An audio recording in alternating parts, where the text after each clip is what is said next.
I love this place. Thank you all for coming out in the rain, the pouring rain. We're going to make this worth it for you. President Faust, Board of Overseers, faculty, friends, alumni, proud parents, members of the ad board, and graduates of the greatest university in the world.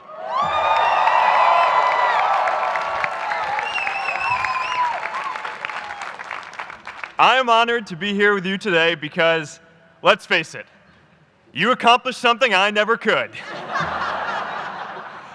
If I get through this speech today, it'll be the first time I actually finish something here at Harvard. Class of 2017, congratulations.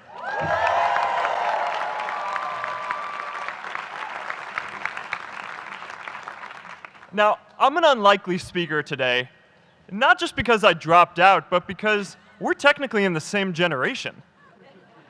We walked this yard less than a decade apart.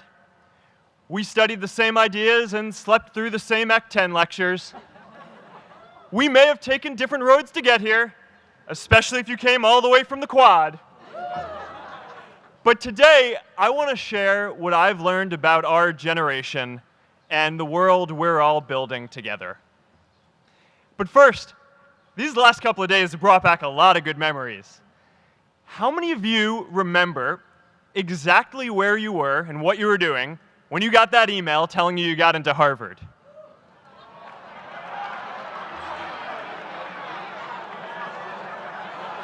I was playing the video game Civilization, and I ran downstairs and got my dad, and for some reason, his first reaction was to video me opening the email. That could have been a really, really sad video. But I swear, getting into Harvard is the thing my parents are most proud of me for. My mom is nodding. You all know what I'm talking about.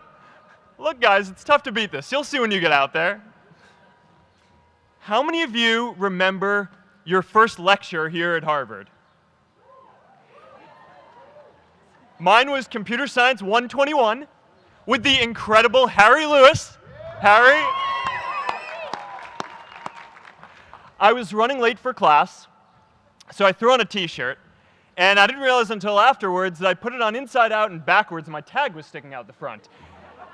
I couldn't figure out why no one in class would talk to me. Except for this one guy, KX Jin. He just went with it. We started doing our problem sets together, and now he runs a big part of Facebook. And that, class of 2017, is why you should be nice to people.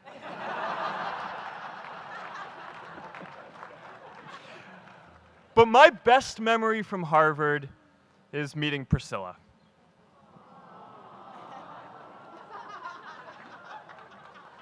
I had just launched this prank website, Face Mash, and the ad board wanted to see me. Everyone thought I was going to get kicked out. My parents drove up here to help me pack my stuff. My friends threw me a going-away party. Who does that? As luck would have it, Priscilla was at that party with her friends, and we met in line for the bathroom in the Foho Bell Tower, and in what must be one of the all-time most romantic lines, I turned to her and said, "I'm getting kicked out in 3 days, so we need to go on a date quickly." Actually, any of you graduating today can use that line. "I'm getting kicked out today. We need to go on a date fast." I didn't end up getting kicked out. I did that to myself. Priscilla and I started dating, and, you know, that movie made it seem like Face Mash was so important to starting Facebook. It wasn't. But without Face Mash, I never would have met Priscilla. And Priscilla's the most important person in my life. So you could still say it was the most important thing I built in my time here.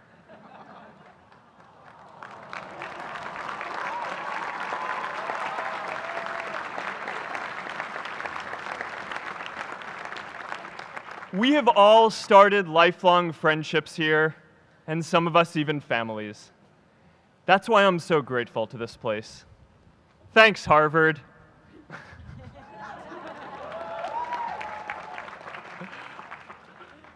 Today, I want to talk about purpose. But I'm not here to give you the standard commencement about finding your purpose. We're millennials. We try to do that instinctively. Instead, I'm here to tell you that finding your purpose isn't enough. The challenge for our generation is to create a world where everyone has a sense of purpose.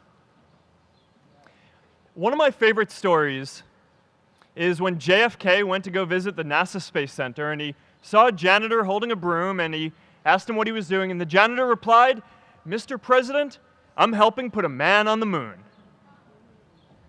Purpose is that feeling that you are a part of something bigger than yourself, that you are needed, and that you have something better ahead to work for. Purpose is what creates true happiness. And you are graduating at a time when this is especially important. When our parents graduated, that sense of purpose reliably came from your job, your church, your community. But today, technology and automation are eliminating many jobs. Membership in a lot of communities has been declining, and a lot of people are feeling disconnected and depressed and are trying to fill a void in their lives. As I've traveled around, I've sat with children in juvenile detention and opioid addicts who've told me that maybe their lives would have turned out differently if they just had something to do, an after-school program or somewhere to go. I've met factory workers who know their old jobs aren't coming back and are just trying to find their path ahead. For our society to keep moving forward, we have a generational challenge to not only create new jobs, but create a renewed sense of purpose. I remember that night I launched Facebook from that little dorm in Kirkland House. I went to Noakes with my friend KX, and I remember telling him clearly that I was excited to help connect the Harvard community, but one day someone would connect the whole world. The thing is, it never even occurred to me that that someone might be us. We were just college kids. We didn't know anything about that. There were all these great big technology companies with all these resources, and I just assumed one of them would do it. But this idea was so clear to us that all people want to connect. So we just kept working on it, day after day after day. And I know that a lot of you are going to have your own stories just like this.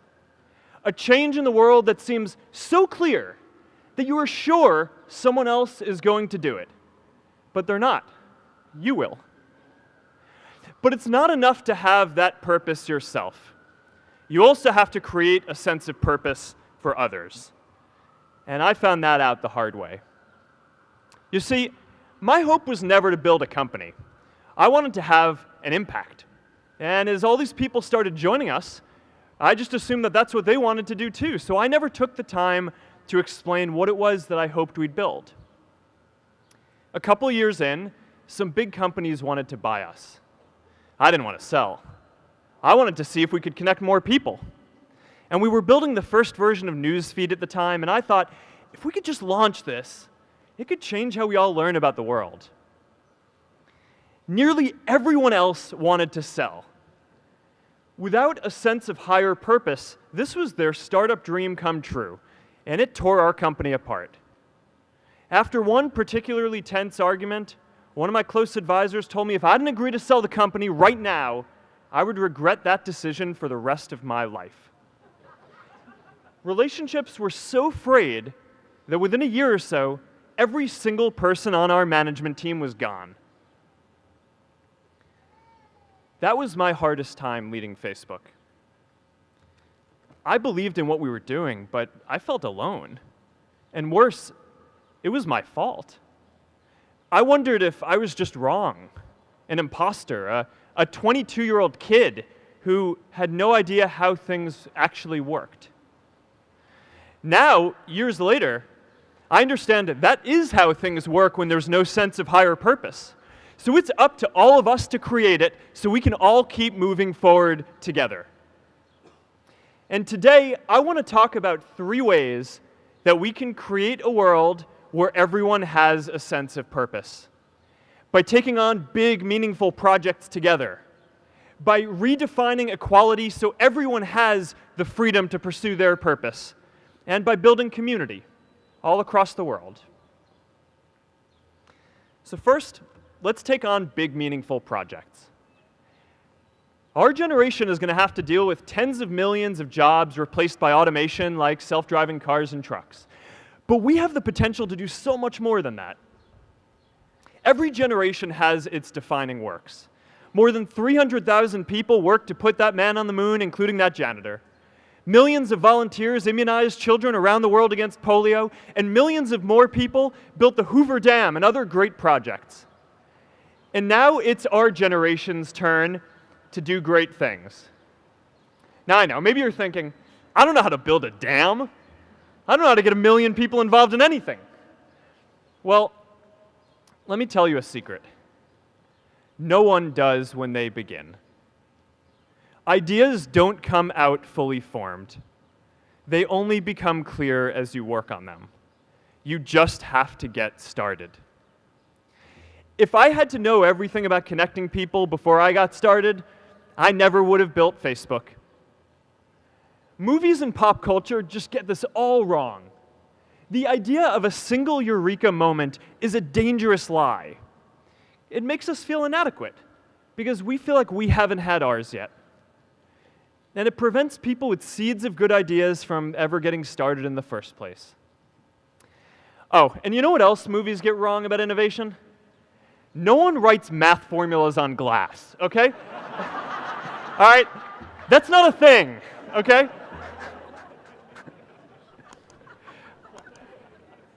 It's really good to be idealistic, but be prepared to be misunderstood. Anyone working on a big vision is going to get called crazy, even if you end up right. Anyone taking on a complex problem is going to get blamed for not fully understanding it, even though it's impossible to know everything up front. Anyone taking initiative will always get criticized for moving too fast because there's always someone who wants to slow you down. In our society, we often don't take on big things because we're so afraid of making mistakes that we ignore all the things wrong today if we do nothing. The reality is, anything we do today is going to have some issues in the future. But that can't stop us from getting started.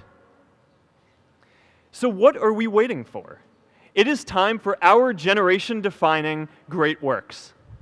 How about stopping climate change before we destroy the planet and getting millions of people involved manufacturing and installing solar panels? How about curing all diseases and getting people involved by asking volunteers to share their health data, track their health data, and share their genomes? You know, today, our society spends more than 50 times as much treating people who are sick as we invest in finding cures so people don't get sick in the first place. It makes no sense. We can fix this. How about modernizing democracy so everyone can vote online? And how about personalizing education so everyone can learn? These achievements are all within our reach. Let's do them all in a way that gives everyone in our society a role. Let's do big things, not just to create progress, but to create purpose.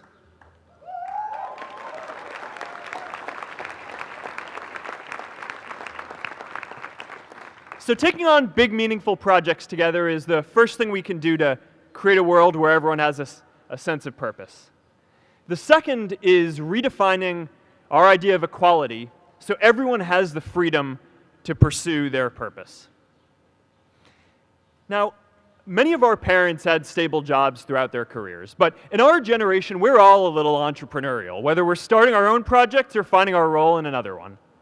And, you know, that's great, because our culture of entrepreneurship is how we create so much progress.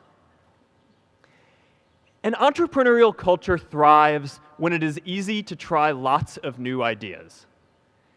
Facebook wasn't the first thing I built. I also built chat systems and games, study tools and music players, and I'm not alone. J.K. Rowling got rejected 12 times before she finally wrote and published Harry Potter. Even Beyoncé had to make hundreds of songs to get Halo. The greatest successes come from having the freedom to fail. Now, today, we have a level of wealth inequality that hurts everyone. When you don't have the freedom to take your idea and turn it into a historic enterprise, we all lose. And right now, today, our society is way over-indexed on rewarding people when they're successful, and we don't do nearly enough to make sure that everyone can take lots of different shots.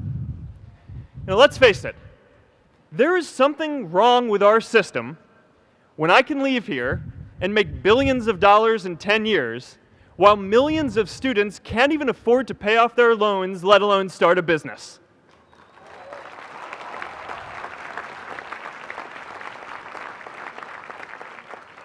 Look, I know a lot of entrepreneurs, and I don't know a single person who gave up on starting a business because they were worried they might not make enough money. But I know too many people who haven't had the chance to pursue their dreams because they didn't have a cushion to fall back on if they failed.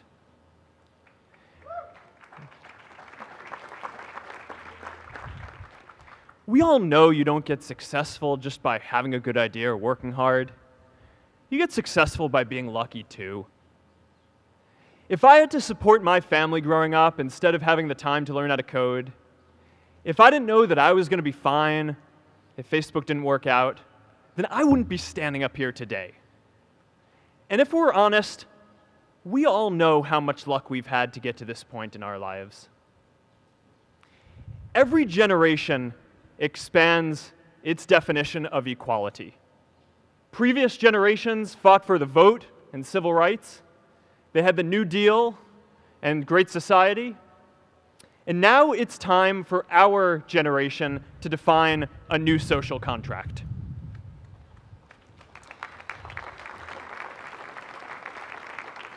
We should have a society that measures progress not just by economic metrics like GDP, but by how many of us have a role we find meaningful. We should explore ideas like universal basic income to make sure that everyone has a cushion to try new ideas. We're all going to change jobs and roles many times, so we need affordable childcare to get to work and healthcare that's not tied to just one employer. And we're all going to make mistakes. So we need a society that's less focused on locking us up and stigmatizing us when we do. And as our technology keeps on evolving, we need a society that is more focused on providing continuous education through our lives.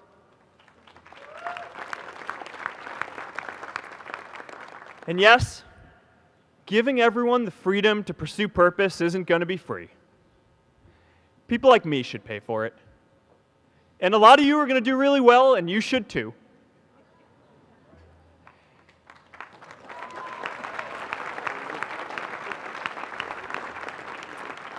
That is why Priscilla and I started the Chan Zuckerberg Initiative and committed our wealth to promoting equal opportunity.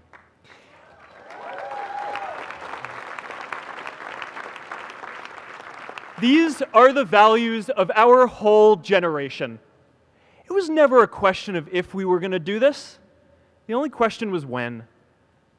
Millennials are already one of the most charitable generations in history. In just 1 year, more than 3 in 4 US millennials donated to charity, and more than 7 in 10 raised money for another one. But it's not just about giving money. You can also give time. And I promise you, if you just take an hour or two a week, that's all it takes to give someone a hand and help them reach their potential. Now, maybe you're thinking, that's a lot of time. I'm not sure if I have that much time. I used to think that. You know, when Priscilla graduated from Harvard, she became a teacher. And before she'd do education work with me, she told me that I needed to get my own experience teaching a class. At first I complained. I said, I'm kind of busy. I'm running this company. But she insisted. So I taught an after-school program at the local Boys and Girls Club on entrepreneurship.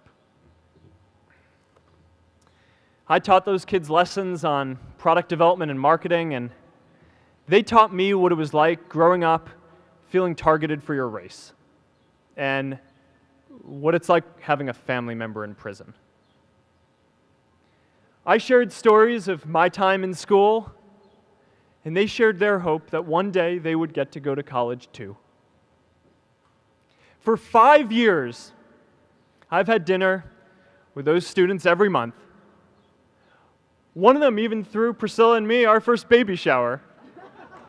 And next year, they're going to college. Every one of them, first generation in their families.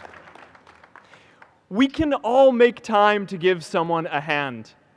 Let's give everyone the freedom to pursue purpose, not just because it's the right thing to do, but because when more people can turn their dreams into something great, we are all better for it.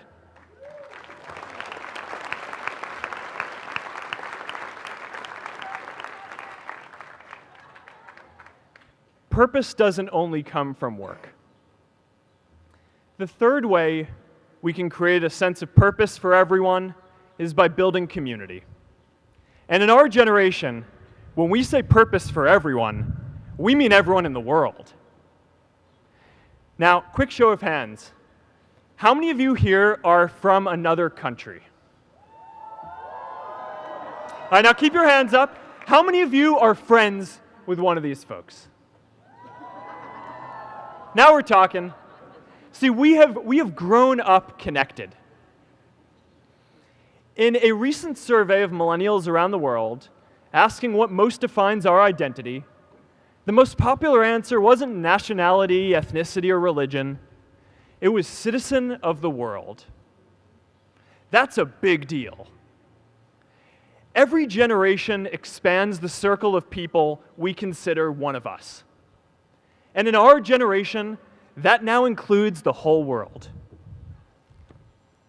We understand that the great arc of human history bends towards people coming together in ever greater numbers, from tribes to cities to nations, to achieve things that we could not on our own. We get that our greatest opportunities are now global. We can be the generation that ends poverty, that ends disease. And we get that our greatest challenges need global responses too. No country can fight climate change alone or prevent pandemics. Progress now requires coming together, not just as cities or nations, but also as a global community. But we live in an unstable time. There are people left behind by globalization across the whole world. And it's tough to care about people in other places when we don't first feel good about our lives here at home. There's pressure to turn inwards. This is the struggle of our time. The forces of freedom, openness, and global community against the forces of authoritarianism, isolationism, and nationalism. Forces for the flow of knowledge, trade, and immigration against those who would slow them down. This is not a battle of nations. It is a battle of ideas. There are people in every country for more global connection, and there are good people against it. And this isn't going to be decided at the UN either. It's going to happen at the local level when enough of us feel a sense of purpose and stability in our own lives that we can start to open up and care about everyone else too.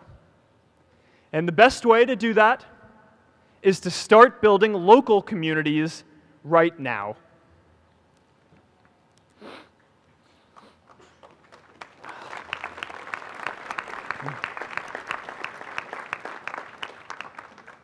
We all get a lot of meaning from our communities. Who here's from Elliott House? How about Lowell? I know you guys found community because you literally live right on top of each other. And Mather? I'll just leave that there. Whether our communities are houses or sports teams, churches or a cappella groups, they give us that sense that we are a part of something bigger, that we are not alone. They give us the strength to expand our horizons. And that's why it's so striking that over the past few decades, membership in all kinds of communities has declined by as much as 1/4. That's a lot of people who now need to find a sense of purpose somewhere else. But I know that we can rebuild these communities and start new ones because many of you already are. I met Agnes Agoye, who's graduating today. Agnes, where are you?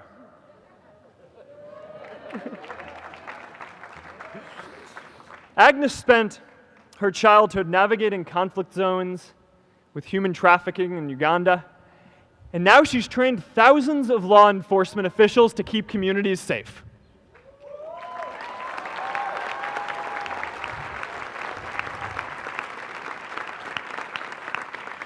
I met Kayla Oakley and Neha Jain. We're graduating today too. Stand up, guys. Kayla and Neha started a nonprofit that connects people suffering from chronic illnesses with people in their communities who are willing to help out.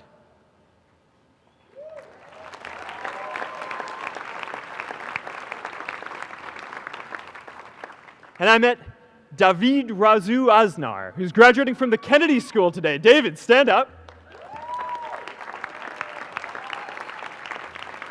David is a former city councilor who fought to make Mexico City the first Latin American city to pass marriage equality, even before San Francisco.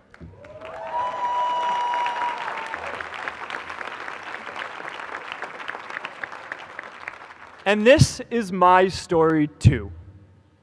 A student in a dorm, connecting one community at a time, and keeping at it until one day we can connect the whole world. Change starts local.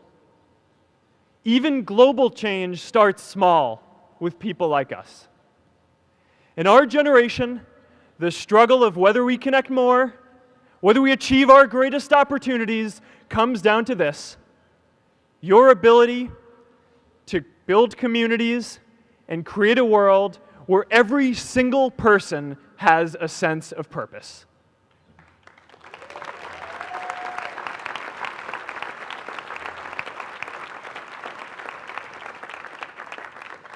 Class of 2017, you are graduating into a world that needs purpose, and it's up to you to create it.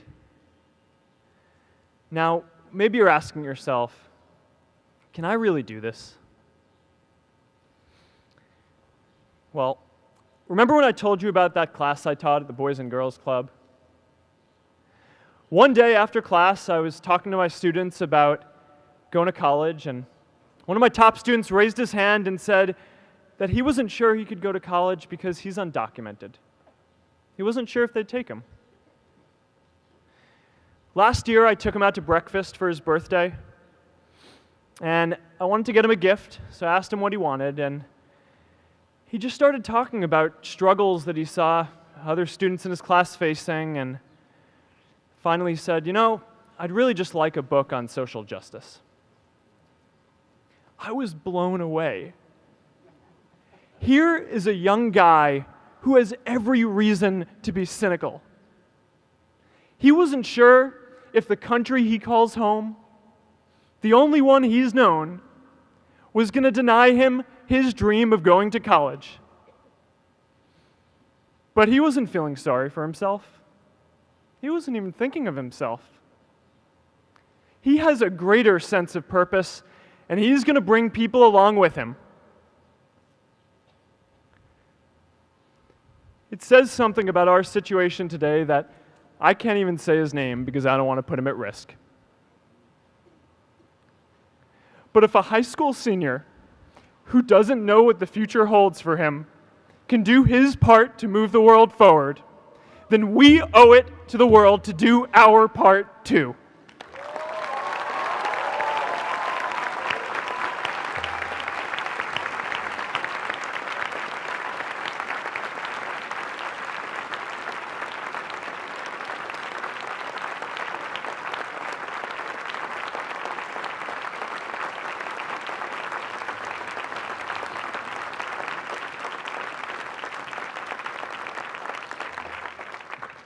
So before you walk out those gates one last time, and as we sit here in front of Memorial Church, I'm reminded of a prayer, Misha Berach, that I say whenever I face a big challenge, that I sing to my daughter, thinking of her future when I tuck her in at night.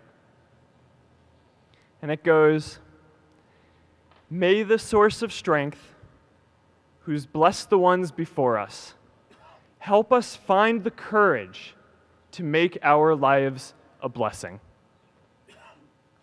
I hope you find the courage to make your life a blessing. Congratulations, class of 2017. Good luck out there.